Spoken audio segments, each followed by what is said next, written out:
You know, when you're young and in Los Angeles, going to parties, meeting people, you run into a lot of people who call themselves screenwriters. And on one such occasion, I met this fellow. He wanted to give me his card, only it wasn't like a card. It was like printed on like cheap copier paper, which he had cut out with scissors. And he didn't even bother to cut it straight. It was just like, here's my card! Yeah, thanks. I bet his screenplay was awesome. But you don't need to show up in person to let it be known that you're an amateur. Your screenplay might be doing that for you.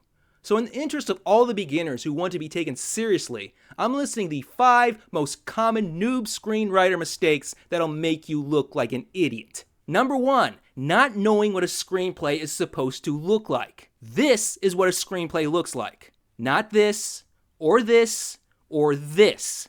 Mind the margins. Every element is placed an exact distance from the edge of the page. And the font is 12-point Courier. Not Times New Roman, not Arial, not Papyrus. And no, you don't have a choice in this. Incorrect formatting is the easiest way for readers to weed out the amateurs. And most of the time, these scripts won't even be read.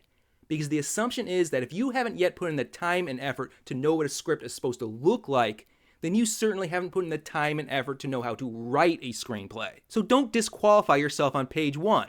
Learn how to format. I'll put a link to a good website down in the description. And if you prefer something in book form, you can't go wrong with David Trottier's Screenwriter's Bible. Now, while some of the details might seem a bit arbitrary, you gotta realize that scripts have been standardized in this way for a reason.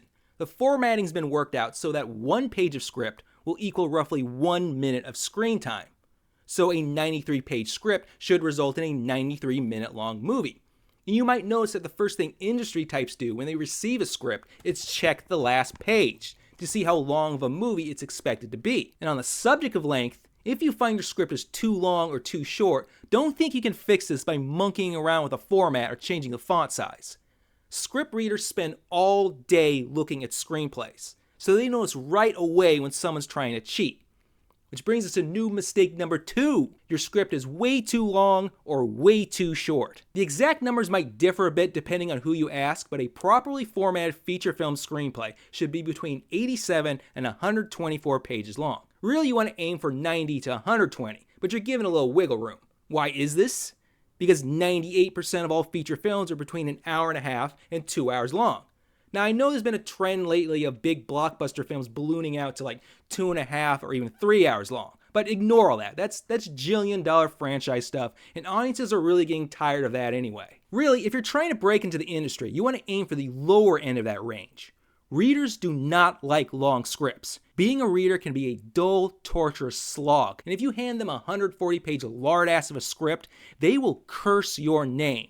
Not only because it'll take way longer to read through, but because an overweight script is a sure sign of a writer who either doesn't know how to edit or one who still doesn't grasp the basic principles of narrative structure. Usually the culprit is too much dialogue. I've seen many a 130-page script that only needed to be 90 pages, if only the characters stopped flapping their yaps and wasting time with too much talk. Either that or the writer doesn't understand story structure, and they're trying to cram 15 pounds of plot into a 10-pound bag. If the script is too short, that's likely a structure issue as well. Characters and conflicts have not been sufficiently developed, or there's simply too few dramatically meaningful plot events. Now, some people cringe at the formulaic nature of the quote 3-act structure, but one of the beauties of this structure is that it ensures the perfect amount of plot to fill a 90 to 120 minute long movie. So a better knowledge of structure will help you hit your script's target length. But beside brevity being the soul of wit and all, there's another reason beginners should aim towards shorter scripts, and why the trend towards longer movies doesn't really make much sense. In terms of production, the real difference between a 90-page and 120-page script is that by being 33% longer, the 120-pager will take 33% more days to shoot and thus cost 33% more to produce. And the more bloated your script's length, the more bloated the potential production costs. Which leads us to mistake number 3. Ignoring the economics of filmmaking. I once received an amateur script that was trying to be a Roland Emmerich Day After Tomorrow type thing, and the writer had put a $10 million special effect on literally every single page. And my note to the writer was, "You have written a ridiculous thing.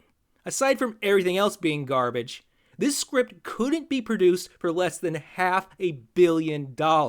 When you're writing your story, you're in the land of imagination where everything seems possible.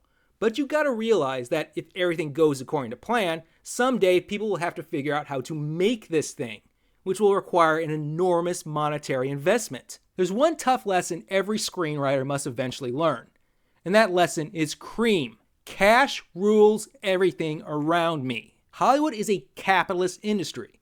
As such, it views each project as an investment, and the goal of any investment is profit. So, Hollywood is only interested in the simple math of how much money a movie is expected to make minus how much it'll cost to produce.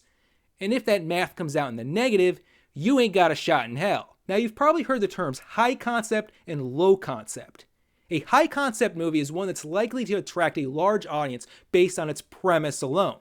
For example, the Barbie movie. It's a movie about Barbie. Even if it turned out to be a total stinker, the Barbie movie would have still attracted a big audience by its title alone. So Warner's felt justified spending a lot of money to make Barbie a reality. But if a script is low concept, meaning it doesn't have a flashy premise, or it's a slow-paced character piece, or it's in a niche genre with limited appeal, that doesn't necessarily mean it's got no chance of being produced. If it's a good script, it can still be a good investment, if it can be produced relatively inexpensively to offset the smaller audience appeal. But so many inexperienced writers make the mistake of believing someone's going to invest $100 million in their sci-fi remake of My Dinner with Andre. Do that and you've just priced yourself right out of the market. And speaking of wasting time on an unproducible script, mistake number 4, writing the next Batman movie. I suppose if you're just writing for funsies to impress a bunch of randos on Reddit, yeah, go ahead. I suppose there's worse things to be doing with your time.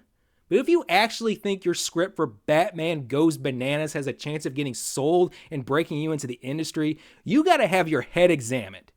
You do not own the rights to make a new Batman movie.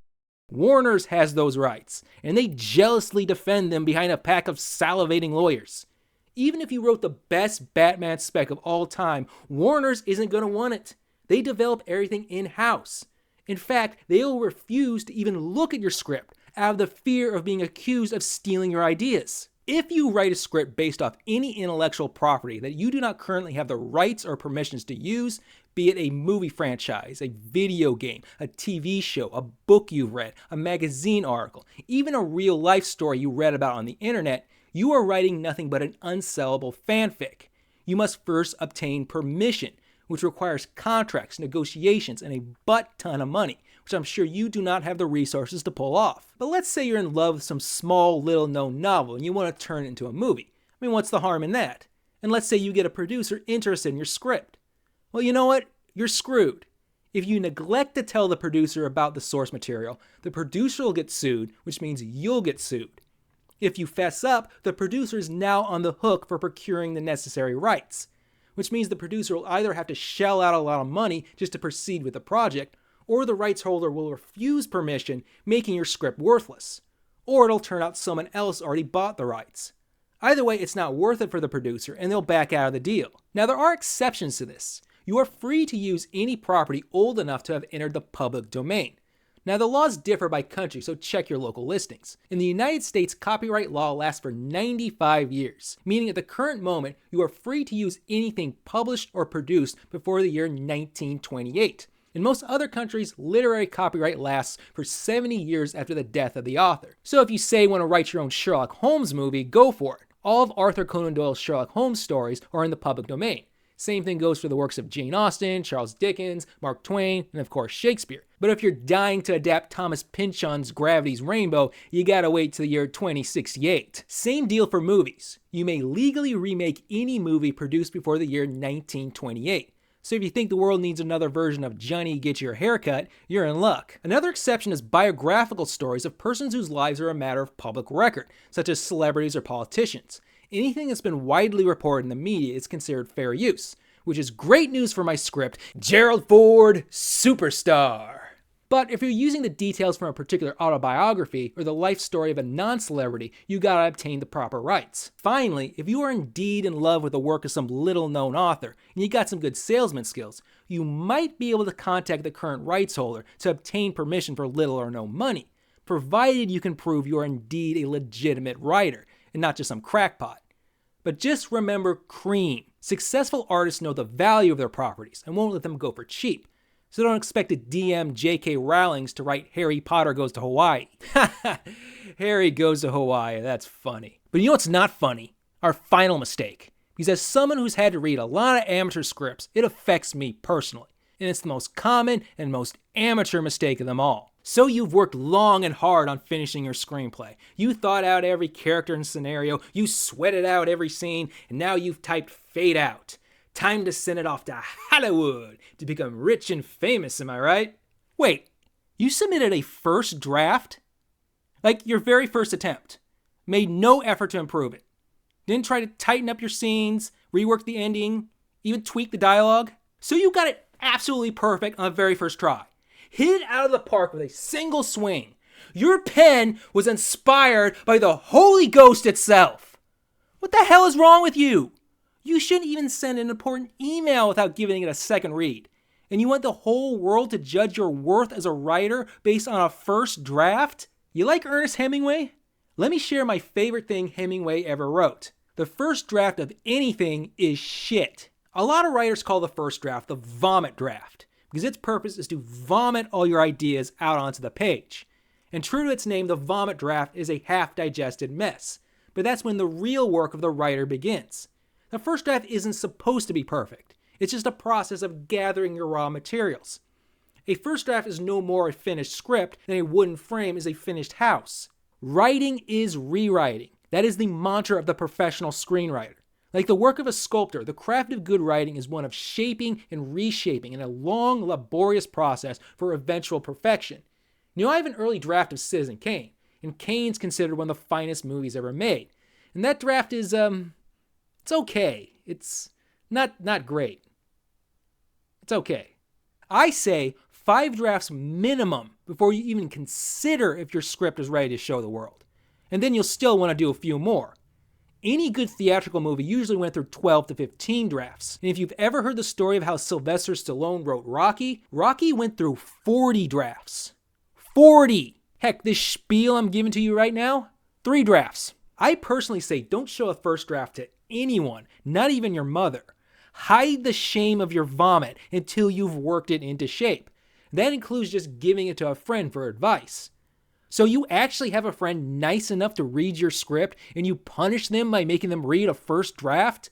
Some friend you are. Anyway, a first draft's flaws are usually so obvious, this other person isn't going to tell you anything that you shouldn't be able to figure out for yourself. If you want to be a professional writer, you need to develop your self-critical skills. You owe it to both yourself and your readers to improve your work as much as you can, all on your own, before giving it out to be torn apart by others. Because the less rewriting you've done, the more brutal their feedback's gonna be. And by the way, never ask to see a writer's first drafts either. That's like asking to see someone in their underwear. It's just rude and obtrusive. So, have you ever been guilty of any of these amateur mistakes? And if you've ever been a reader, what's your biggest noob red flag? Let me know in the comments. And if you've been a reader, what's the worst script you've ever encountered? Because I guarantee you it won't beat mine. Until next time, I'm the Script Monk. Get to work on your next draft. Gerald Ford, superstar, he did okay for 3 years. Gerald Ford, he's a superstar, he had trouble climbing stairs.